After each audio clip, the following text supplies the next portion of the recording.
34 года назад, 24 июня 1992 года, в Дагомысе было подписано соглашение о принципах урегулирования грузино-осетинского конфликта. К этому времени Южная Осетия, в целом наш народ подвергался военной агрессии со стороны Грузии. Большие человеческие жертвы, проливалась кровь, естественно, и руководство Южной Осетии, народ в целом ожидал каких-то изменений в лучшую сторону. И при поддержке Российской Федерации 24 июня 1992 года в городе Сочи были подписаны так называемые Дагомысские соглашения. Это событие стало итогом напряженных дипломатических усилий на фоне острой фазы противостояния. Именно на его основе 14 июля 1992 года началась миротворческая операция. В зону конфликта были введены смешанные силы по поддержанию мира, включавшие российские, осетинские и грузинские батальоны. Сочинские соглашения признали международно-правовой статус всех участников, включая Грузию и Южную Осетию, что позволило остановить активные боевые действия и установить хрупкий мир. Благодаря этому соглашению, в рамках реализации его положений, 14 июля уже в Южную Осетию были введены миротворческие силы.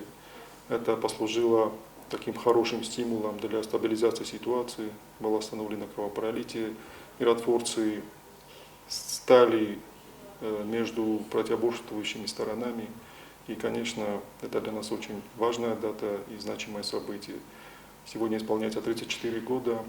И с 1992 года по 2008 год миротворцы с честью выполняли взятые на себя обязанности. Подписание соглашения стало важным этапом, предотвратившим дальнейшую эскалацию и создавшим платформу для поиска мирных решений. Однако мир оказался недолговечным. В 2004 году режим Саакашвили предпринял первую попытку силового решения осетинского вопроса. Окончательный удар по мирному процессу был нанесен в ночь с 7 на 8 августа 2008 года, когда грузинская армия атаковала Цхинвал и российских миротворцев, перечеркнув многолетние усилия по урегулированию конфликта.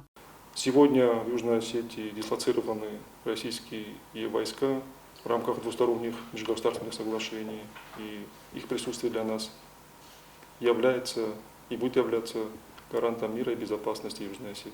Сегодня, вспоминая эти события, мы отдаем дань уважения всем, кто стремился к миру, работал над этим соглашением и участвовал в миротворческой миссии. Зарина Кочиева, Айда Кочиева, информационный выпуск сегодня.